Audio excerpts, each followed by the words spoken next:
Madame, Monsieur, bonsoir, bienvenue dans ce journal. Voici ce qui domine l'actualité.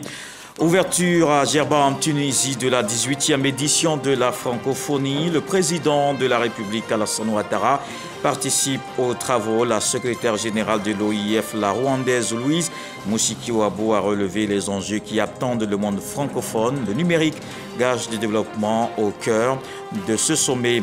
C'est parti pour la révision de la liste électorale. L'opération qui va durer 3 semaines prend fin le 10 décembre. Le fichier compte 7 millions d'électeurs. La commission électorale indépendante vise principalement les jeunes.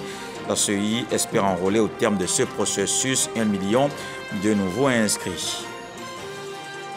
La Banque islamique de développement évalue le niveau d'exécution des projets agricoles qu'elle finance malgré quelques retards enregistrés.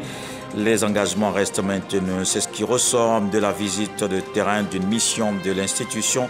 Face au ministre de l'Agriculture, la banque a réaffirmé sa volonté d'accompagner le pays. Et puis au Bénin, le parti d'opposition, les démocrates, vient d'obtenir son récépissé définitif. Le président de la commission électorale valide la liste du parti. Le parti de l'ancien président, Boni Yahi, pourra ainsi participer aux législatives du 8 janvier 2023. Le spécialiste des questions monétaires, agrégé d'économie, se retrouve aujourd'hui grand avocat, défenseur de la femme. Et bien cela a une explication qui tire sa raison de son grand amour pour sa mère, rappelée à Dieu il y a quelques mois, et les autres mamans du monde, ces dames qui mènent le combat de leur plein épanouissement dans ces sociétés patriarcales sur la ligne de front des combats des femmes et des mamans contre les tenants de cette idéologie se trouve à leur côté le professeur Tchétché Nguessan. Il est l'auteur de l'œuvre Le Livre d'or des meilleures mamans du monde. Bonsoir, professeur. Bonsoir. Alors, dans cet ouvrage, vous dites que c'est un ouvrage pour sauver l'amour maternel. Tout à fait. Et justement, on en reparle juste après le tour de l'actualité. Et l'actualité, justement, qui nous conduit en Tunisie. Le monde francophone est à Djerba pour la 18e édition du sommet de l'organisation. Le président de la République, Alassane Ouattara, participe aux travaux, de même que le président français et plusieurs autres chefs d'État. La question de l'innovation par le numérique, gage de développement, centralise les échanges. Franck Wadio est notre envoyé spécial. Les chefs d'État de l'espace francophone se sont donné rendez-vous sur l'île de Djerba, en Tunisie. Le président de la République tunisienne, Kais Saied, et la secrétaire générale de la francophonie, la rwandaise Louise Mushikiwabo, ont accueilli leur hôte, dont le président de la République, Alassane Ouattara. Ce 18e sommet de la francophonie est celui de multiples enjeux autour du numérique. Le thème est choisi à dessein. Connectivité dans la diversité. Le numérique, vecteur de développement et de solidité dans l'espace audiovisuel. Le numérique qui est à la fois un nom et un adjectif. Il s'agit plutôt de définir son rôle comme vecteur de développement. Si on réussit aujourd'hui à Djerba, en Tunisie, et demain partout dans le monde, d'appréhender nos problèmes d'une manière plus humaniste, tout le monde en sortira vainqueur. Les pays francophones, durant ce sommet, vont engager le débat. L'organisation créée en 1970 est à la croisée des chemins. Il faut dire que ces 4 dernières années, le climat a été peu favorable. Des tempêtes d'une violence exceptionnelle ont secoué le monde et l'espace francophone. Une pandémie d'une ampleur inédite, la récession économique qui s'en est suivie, la multiplication de crises et de conflits politiques, les effets de plus en plus catastrophiques et de plus en plus tangibles du réchauffement de la planète. Mais je suis heureuse de vous dire que ces circonstances adverses ne nous ont pas empêchés d'avoir des résultats probants et encourageants. Une organisation ne peut pas changer, ne peut pas se réformer sans l'accompagnement des États membres, vous, les actionnaires de la francophonie. L'ouverture officielle close la traditionnelle photo de famille. Les chefs d'État ivoiriens et français et plusieurs de leurs homologues ont poursuivi les échanges sur le perron de la salle dédiée au sommet. Le sommet des chefs d'État et de gouvernement ouvert donc ce samedi. Hier, vendredi, il s'est tenu la 43e conférence des ministres de la francophonie en présence de la ministre de la Culture, Françoise Remarque. Il a été notamment question de coopération multilatérale, du point des engagements du dernier sommet d'Erevan en Arménie. Et sur place ici en Côte d'Ivoire, l'actualité dominée par la révision de la liste électorale. La CEI a lancé l'opération ce samedi. Cela va durer 3 semaines jusqu'au 10 décembre prochain. Le fichier compte 7 millions d'électeurs. La commission électorale indépendante vise principalement les jeunes. Elle espère enrôler 1 million de nouveaux inscrits. Moussa Konaté. Lancement officiel de la révision de la liste électorale. Agboville, chef-lieu de région de l'Agné-Bitiassa, choisi pour le coup d'envoi. Il s'agit pour la commission électorale indépendante de mettre à jour le fichier électoral et d'actualiser la base de données des électeurs. L'établissement de la liste électorale est la porte d'entrée pour tout le processus électoral. Parce qu'il n'y a pas d'élus sans électeurs. Il n'y a pas d'électeurs sans que vous ne soyez inscrit sur la liste électorale. Parce que c'est l'inscription sur la liste électorale qui vous confère la qualité d'électeur, laquelle qualité vous permet d'être un invité au jour de l'élection. Alors, si vous n'êtes pas inscrit sur la liste électorale, vous ne pourrez jamais choisir celui que vous voulez. Voilà pourquoi il est important que vous veniez vous inscrire sur la liste électorale.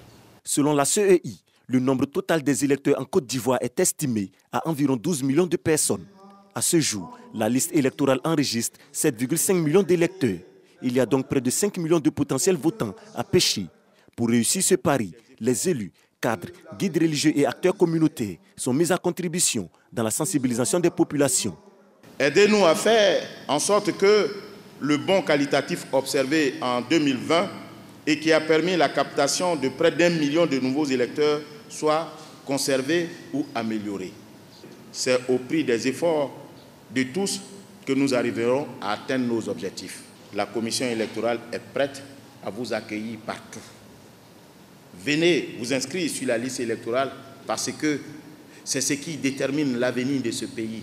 Participez au choix de ceux que vous voulez voir à la tête de notre pays ou à la tête de nos circonscriptions administratives. Pour l'opération, plus de 6 900 équipes de la CEI sont déployées sur tout le territoire national.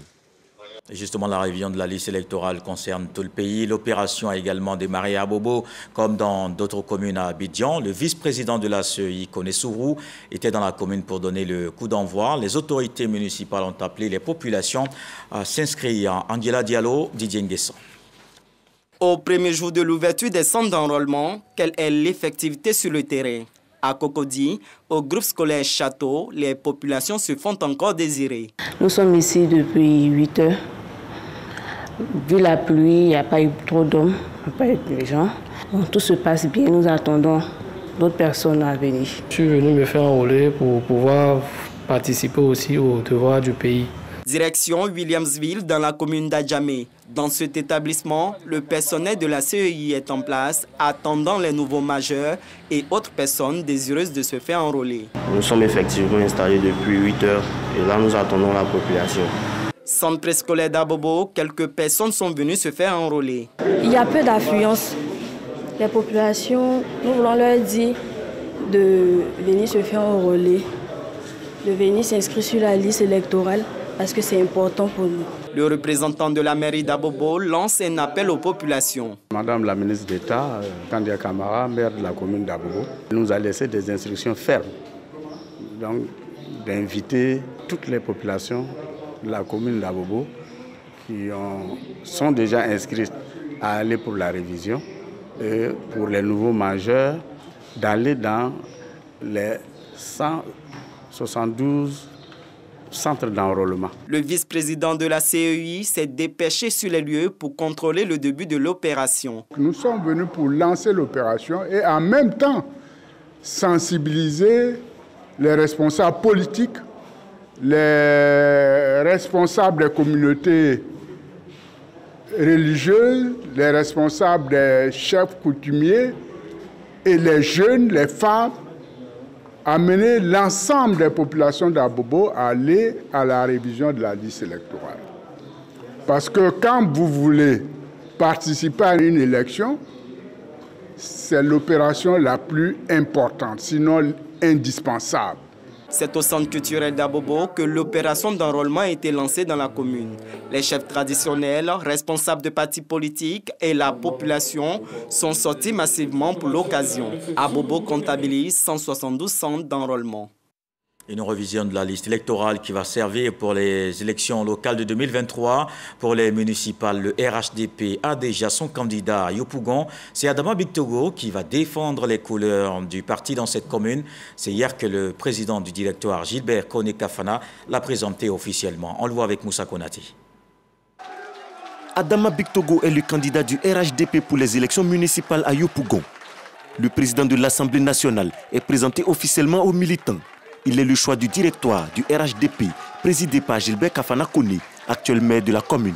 Un parti politique comme le RHDP ne peut pas se permettre de rater la première commune de Côte d'Ivoire. Je te confie donc aujourd'hui le RHDP de Yopougon. En même temps, je te confie les prochaines échéances du parti. Que ce soit les élections municipales dont tu conduiras la liste, que ce soit les élections présidentielles. Je te donne pour mission, au nom du président du parti, la mission de faire gagner le RHDP à Yopougon. Défendre les couleurs du RHDP lors des futures batailles électorales dans la plus grande commune de Côte d'Ivoire. Adama Bictogo mesure l'ampleur de sa mission. Il s'engage donc à relever le défi. Le président du directoire vient donc de me confier à vous. Il y a une chose que je sais faire, un peu comme lui, j'aime travailler. Mais ce que je ne supporte pas, c'est l'échec. Il est déjà un peu apaisé, mais son bonheur sera plus grand. Au soir de notre élection ici, voyant le RHDP triompher, c'est le seul cadeau que nous pouvons lui retourner. Il nous a préparé pour prendre la suite. Et cette suite, nous allons la prendre. Et nous allons gagner. Adama Bictogo, candidat choisi par le RHDP, appelle aussi à la mobilisation de l'ensemble des militants de Yopougon pour la révision de la liste électorale qui démarre ce samedi 19 novembre.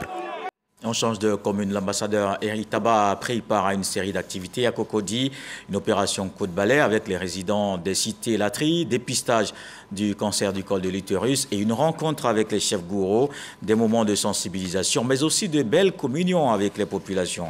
On le voit avec Astou Touré. Le collectif des résidents des 3 cités Latry du quartier lycée technique de Cocody et environ en pleine opération coup de balai en cette matinée. Munis de machettes, de pelles, de tronçonneuses, de balais, de râteaux, de brouettes, cette action de salubrité qui est à sa 2e édition vise à embellir le cadre de vie. Une action encouragée et soutenue par Eric Taba, ambassadeur, chef protocole du président de la République, qui leur a offert le nécessaire. Nous sommes dans l'opération Ma Cité Propre.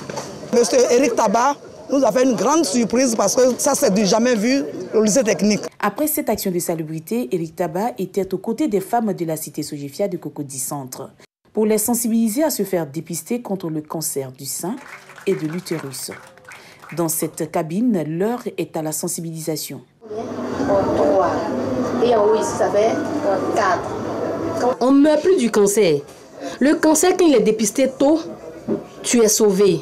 Raison pour laquelle chaque octobre, on essaie de faire l'octobre rose pour mener les femmes, pour sensibiliser les femmes à se dépister du cancer du col de l'utérus et des seins. C'est notre petite contribution par rapport donc au mois d'octobre rose. Les ONG là qui ont décidé avant et puis qui m'ont demandé d'accompagner.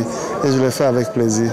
En fin de journée, il a été reçu par le chef de province de la haute chefferie traditionnelle Gouro, Boti Bizoro Boniface, à son domicile. Cette visite du chef protocole du président de la République s'inscrit dans le cadre d'une série de rencontres fraternelles. Au niveau de l'agriculture, une mission de la Banque islamique de développement est sur le terrain pour évaluer le niveau d'exécution des projets agricoles. Malgré quelques retards enregistrés, les engagements restent maintenus. Ce sont les assurances que la Banque a données ce vendredi à Abidjan au ministre Kobena Kwasi Adjoumani, Lansine Bakayoko. Aménagement hydro-agricole des régions du Haut-Sassandra et du Fromager, production et traitement des semences certifiées de riz en Côte d'Ivoire. 2 projets financés par la Banque islamique de développement en vue de produire du riz en masse et en qualité, créer de meilleures conditions de transformation et de commercialisation avec l'implication des communautés rurales, notamment les jeunes et les femmes. Plus de 5 années après le démarrage de ces projets, la mission d'évaluation de la Banque islamique de développement espère une cadence d'exécution plus rapide. La mission a eu l'opportunité de faire les premières observations à partir des visites terrain. La banque est vraiment disposée à faire en sorte que nous puissions avancer dans le développement de l'agriculture et surtout du développement rural. Nous sommes très impatients de partager la vision et les résultats de cette évaluation de portefeuille pays une fois le rapport achevé. Ces projets rizicoles visent à contribuer à l'autosuffisance alimentaire et surtout à créer des emplois d'exploitants et d'ouvriers agricoles performants. Dans cette dynamique, l'urgence pour la Côte d'Ivoire est d'améliorer la compétitivité de son outil de recherche agronomique. Aucune agriculture ne peut se développer sans la recherche agronomique. Grâce au président de la République, nous en disposons et ce centre doit être réhabilité. Ce centre doit être financé et la BID s'engage à financer donc la réhabilitation de ce centre pour le mettre à niveau. Une proposition bien accueillie par la banque qui pour l'heure mise sur l'aboutissement diligent du projet d'aménagement hydro-agricole des régions du Haut-Sassandra et du Fromager, tout comme celui de production et de traitement de semences certifiées de riz. Des projets pour lesquels sa contribution financière avoisine les 32 milliards de francs CFA. Et le district autonome des Lacs implique les chefs traditionnels dans la cohésion sociale et le développement. Ils sont plus de 300 qui participent à un atelier à Dimbokro. Ils vont faire des propositions face à l'orpaillage clandestin, le conflit éleveurs-agriculteurs et le problème des feux de brousse. Djeneba Ouattara, Charles Tatou. Le développement du district autonome des Lacs, une priorité pour Raymond Goudou Kofi, ministre-gouverneur. À son actif, plus de 300 chefs traditionnels issus des régions du Nzi, du Bélier et de l'Ifou se sont retrouvés à Dimbokro. Rencontre pour réfléchir sur les problèmes qui minent les différentes circonscriptions administratives du dit district, notamment l'orpaillage clandestin, les conflits entre agriculteurs et éleveurs et les feux de brousse. Pensez-vous vraiment que tous ces appuis venant de l'État de Côte d'Ivoire ne seraient pas plus utiles à renforcer le développement de notre district, à mieux organiser les femmes dans leur autonomisation et à permettre à nos jeunes de s'installer dans une profession durable? Quelle contribution de nos chefs traditionnels à la cohésion sociale et au développement du district autonome des Lacs? Tel est le thème de cette rencontre de réflexion. Les travaux ont connu la présence de plusieurs autorités administratives, de même les représentants du Premier ministre et du ministre de l'Intérieur et de la Sécurité. Les chefs, au regard des missions qui leur ont été accordées, c'est de promouvoir la paix et de participer donc aux actions de développement en fait, de l'État. Ce que le ministre de l'Intérieur nous a demandé de dire, c'est d'encourager les chefs à faire le travail qui leur revient sur le terrain. Les éléments de contribution que nous avons recueillis seront versés pour enrichir donc les initiatives afin d'endiguer ces fléaux. Des motions de reconnaissance faites au chef de l'État Alassane Ouattara et à la ministre-gouverneur des Lacs pour les actions en faveur du développement et du bien-être des populations. Le FARI, c'est le Forum africain pour la recherche et l'innovation. La première édition, c'était le mois dernier. Les ministres de l'espace CEDEAO, en charge de la recherche scientifique et l'innovation, ont évoqué l'apport de ce secteur dans le développement. Godefroy Okambawa. Abuja, la capitale fédérale du Nigeria, accueille sur son sol le premier Forum africain pour la recherche et l'innovation FARI. Les experts et ministres de la recherche et de l'innovation de l'espace CEDEAO sont réunis pour plancher sur la question. Tous sont conscients de ce que pourrait apporter l'innovation dans la transformation des économies nationales et dans la réponse aux défis mondiaux. Entre autres, la modernisation de l'agriculture et la réduction du taux de chômage. Et pour tirer le meilleur profit de ces assises, les réflexions sont axées autour du thème « Science, technologie et innovation » pour une CEDEAO plus compétitive. Que ce soit dans l'agriculture, que ce soit dans les domaines de la biologie, le recyclage, les technologies du futur, il y a des choses qui sont en train de se passer. Nous sommes en train de poser un pas pour le futur, pour notre sous-région, et nous sommes pleins d'espoir. Le FARI est pour nous un élément de promotion de la science au plan régional qui permet donc d'accueillir tous les scientifiques, des éminents scientifiques, très grands lauréats à travers le monde, qui travaillent dans des organisations internationales, afin que par leur expérience, parce qu'ils ont appris, qu'ils puissent inculquer cela à la jeunesse africaine, à la jeunesse de notre région, et aussi qu'il y ait ce rapprochement entre les chercheurs du monde et ceux de notre région. Le Forum africain pour la recherche et l'innovation FARI est le résultat de la mise en œuvre du plan d'action de la politique de la CEDEAO sur la science, la technologie et l'innovation adopté en 2012. En sport, 3 jours après leur succès éclatant face au Burundi, c'est le coup d'arrêt aujourd'hui. Les éléphants battus par les étalons 2-1. La Côte d'Ivoire était face au Burkina Faso pour son deuxième match amical. Le résumé d'une défaite avec Arsène Kouassi, Patrick Datier. En dépit de son caractère amical, la rencontre Côte d'Ivoire-Burkina Faso est un derby sous-régional. Un match que les éléphants démarrent idéalement, mais ce sont les étalons qui débloquent la situation grâce à Edmond Tabsoba. Mais l'avantage n'est pas pour longtemps. 10 minutes suffisent au pachyderme pour obtenir le droit de réponse. Sangaré Ibrahim profite d'une tentative de Pépé pour égaliser. 1-1. Le match s'anime à l'image de Bertrand Traoré qui frôle le cadre. Très en vue dans ce match, l'attaquant burkinabé vient obtenir un penalty parfaitement transformé par Edmond Tabsoba qui s'offre le doublé. 2-1 à la pause. Mené, Jean-Philippe Crasso entretient le sursaut d'orgueil des Ivoiriens en seconde période avec cette tentative, mais le gardien burkinabé Hervé Kofi a le réflexe qu'il faut. En dépit de la bonne volonté des coéquipiers de Séjourier de revenir dans la partie, le score en reste là, 2-1, score final. Les Burkinabés obtiennent une victoire historique et parviennent à vaincre le signe indien face aux éléphants. Dans le reste de l'actualité au Bénin, le parti d'opposition, les démocrates, vient d'obtenir son récépissé définitif. Le président de la commission électorale valide la liste du parti qui pourra ainsi participer aux législatives du 8 janvier 2023. C'est la première fois que le parti de l'ancien président Boni Yayi va participer à une élection sous les Patrice Talon. 7 partis sont qualifiés pour ce scrutin. Et c'est le moment d'ouvrir la page consacrée à la culture.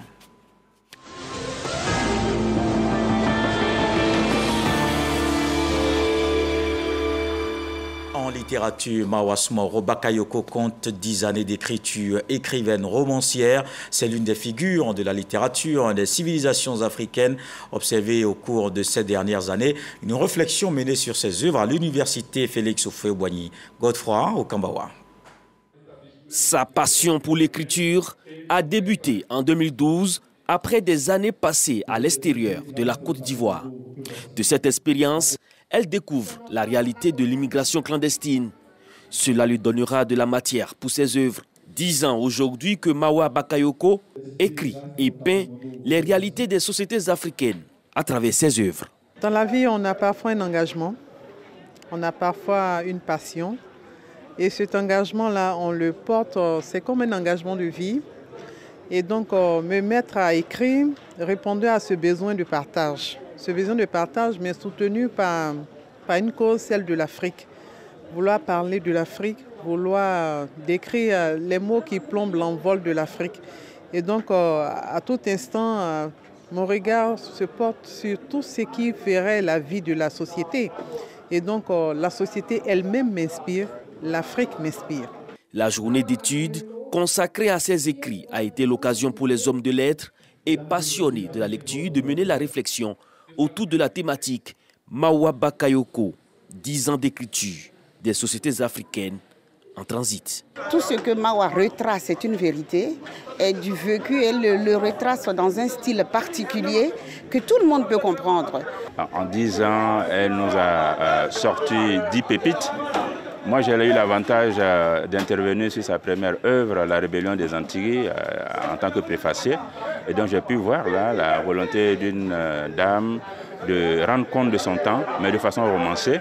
Révélée avec l'œuvre Sous le joug d'un Dangadé, Mawa Bakayoko est auteur d'une dizaine d'œuvres. Romancière et nouvelliste, elle est reconnue pour son attachement aux valeurs culturelles africaines. C'est un rendez-vous annuel bien connu dans la commune d'Abobo. Le Festica 2022 est lancé. La 12e édition du Festival culturel et des arts d'Abobo se tient les 23, 24 et 25 décembre. Plusieurs artistes d'ici et d'ailleurs attendus à cette fête. Le commissaire général de l'événement, Kunta Mader, a donné les couleurs. On le voit avec Serge Pacom Didier Nguessan.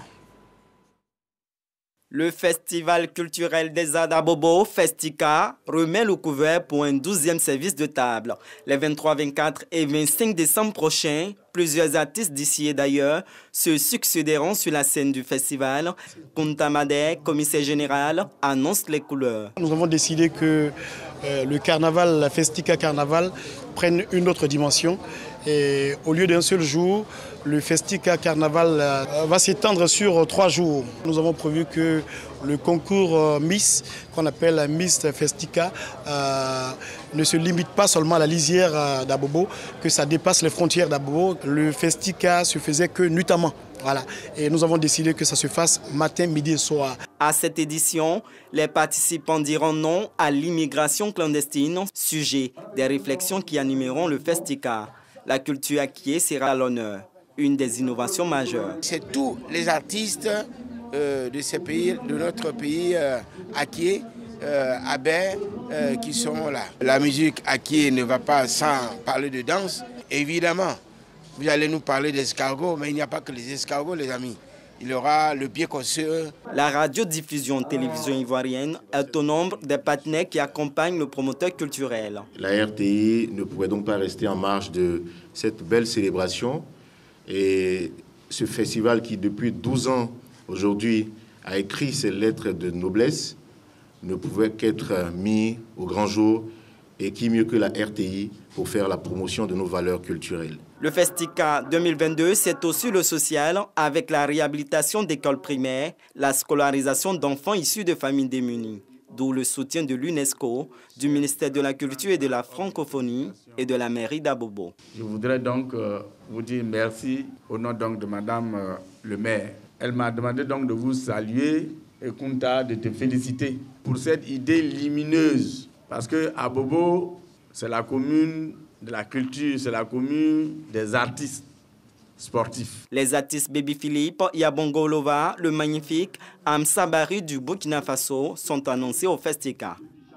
Le village d'Abata dans la commune de Benjerville a abrité la 2e édition des RIMA, les rencontres internationales des marionnettes d'Abidjan. Cette rencontre a mis au cœur des festivités la célébration de la paix. On le voit avec Issa Tchonaniro. Abata, commune de Benjerville. Célébration, la 2e édition des rencontres internationales de la marionnette d'Abata. Parade dans le village, puis prestations artistiques, meubles, la cérémonie d'ouverture.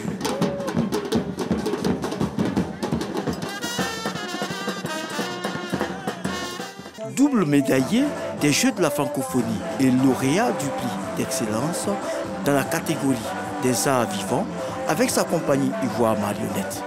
Soro Badrissa indique que la création de ces rencontres vise à inculquer la culture de la marionnette aux populations. Nous avons mis la Côte d'Ivoire à l'échelle mondiale de la marionnette avec 2 médailles d'or. Donc pour maintenir le niveau, il a fallu vraiment créer une activité et pour qu'on puisse rassembler, on va dire, les acteurs de la marionnette du monde en Côte d'Ivoire. Pour cette 2e édition, la paix est au cœur des préoccupations. On a une conviction avec Ivoire Marionnette que l'art est un médiateur de paix. Et Soro l'a rappelé tout à l'heure que la marionnette, c'est l'art de tous les arts qui mélange plusieurs formes d'art. Donc après tout, la marionnette, en tant qu'art de tous les arts, est aussi un des vecteurs les plus forts de paix finalement. La thématique de l'année concernant la paix est quelque chose qui m'accroche. Nous voulons la paix pour la Côte d'Ivoire, donc évidemment, je n'ai pas trouvé d'inconvénient à m'associer à cela. Les rimes se veulent un creuset de la diversité et du dialogue des cultures. À cet effet, plusieurs pays prennent part à ces festivités. Le livre d'or des meilleures mamans du monde, c'est l'œuvre du professeur Tchétché Nguesson, l'invité de la page culture que nous retrouvons avec beaucoup de plaisir. Alors, professeur Tchétché Nguesson, qui est agrégé d'économie, spécialiste des questions monétaires, comment il se retrouve dans la maternité? Merci beaucoup. Je me suis retrouvé à travailler sur la maternité à l'occasion du rappel à Dieu de ma mère. Lorsque j'ai perdu ma mère il y a quelques mois, j'ai beaucoup médité sur sa vie, ses joies et ses peines, et je me suis rendu compte en dernier ressort qu'elle a beaucoup souffert parce qu'elle a appartenu au genre féminin. Et donc, toutes les problématiques des femmes me sont venues et j'en ai tiré quelques enseignements que je partage dans ce livre. Parmi tant d'autres enseignements que vous avez, on peut citer. Par exemple, est-ce que l'amour maternel est inné chez la femme ou bien ou est-il contingent? La pensée dominante considère que l'amour maternel est inné chez la femme, c'est-à-dire que c'est naturel. Alors que l'hypothèse la plus vraisemblable, c'est que l'amour maternel est contingent. En conséquence, il faut y travailler. Parce que si l'amour maternel est inné chez la femme, si c'est naturel, on n'a rien à faire. La nature s'en charge, ça va développer l'amour maternel, ce qui fait que les femmes vont bien s'occuper des enfants, ils seront bien éduqués et les pays pourront en profiter. Mais si l'amour maternel n'est pas naturel, c'est-à-dire qu'il faut prendre des mesures au niveau des familles.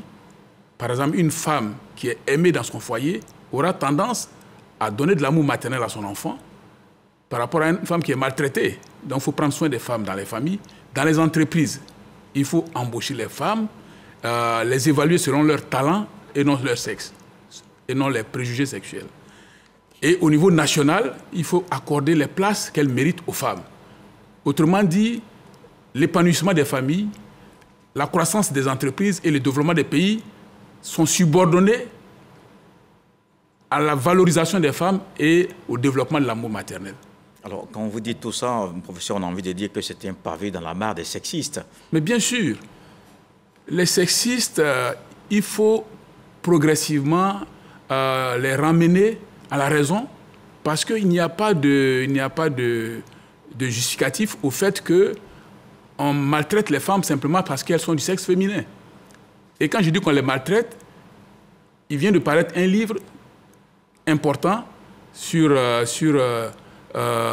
les femmes qui montre comment on tue les femmes simplement parce qu'elles sont des femmes, soit dans leur foyer, ou bien alors il y a des femmes qui n'ont pas droit à des postes simplement parce qu'elles sont des femmes.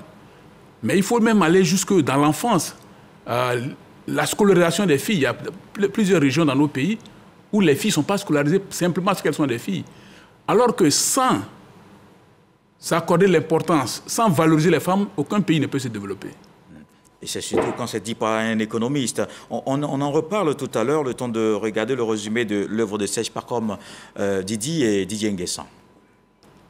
Le livre d'or des meilleurs moments du monde, une œuvre littéraire écrite par Tchétché Nguesson, professeur titulaire des sciences économiques et directeur honoraire du Centre ivoirien de recherche économique et sociale. Le livre d'or des meilleurs moments du monde, un hommage que l'auteur rend à sa défunte mère, Tchétché Oréignon Madeleine, dont le départ pour le voyage sans retour fut un choc inattendu pour lui. Une sorte de méditation de l'auteur sur la vie de sa défunte mère sur la terre des hommes. Ses joies, mais surtout ses peines, les maltraitances, les injustices du fait de son statut de femme. À travers sa mère, l'auteur rend hommage à toutes les mamans du monde. Tchétché Nguesson veut combattre les injustices qui ont gâché la vie de sa mère pour que les autres femmes en soient préservées. Il appelle donc à un engagement des lecteurs dans les batailles qui sont menées pour la défense des causes des femmes et des mamans pour faire avancer davantage leurs droits. L'auteur s'interroge sur les prérogatives d'une mère, l'essence des thèmes maternité, l'amour maternel, maternité consentie, maternité imposée. Ce livre propose un nouveau paradigme dont les hypothèses sont étayées par les témoignages de personnalités de premier plan à l'endroit de leur maman.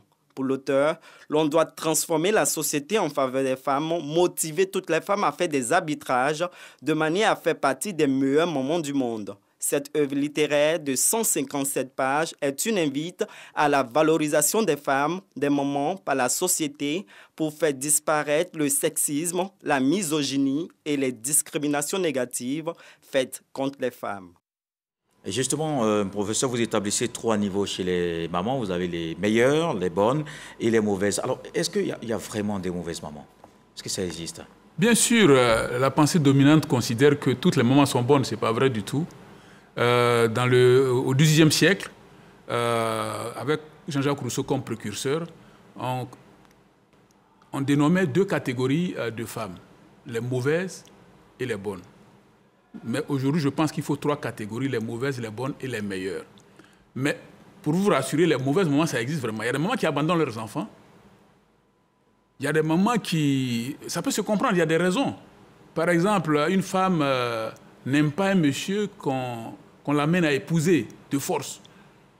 Si un enfant sort de ce mariage, il y a beaucoup de raisons que la maman n'aime pas l'enfant. Donc, les mauvaises mamans, ça existe. Il y a un livre qui retrace 2000 ans de vie de mauvaises mamans. Les mauvaises mamans, ça existe réellement. Alors, parlons alors des meilleurs que vous prenez. Dites-nous quels sont les éléments constitutifs des meilleures mamans, selon vous. Voilà. Alors, pour les meilleures mamans, je considère que c'est important parce que les jeunes filles qui sont appelées à se marier, les mamans qui ont embrassé la maternité, se demandent mais comment faire pour être une meilleure maman.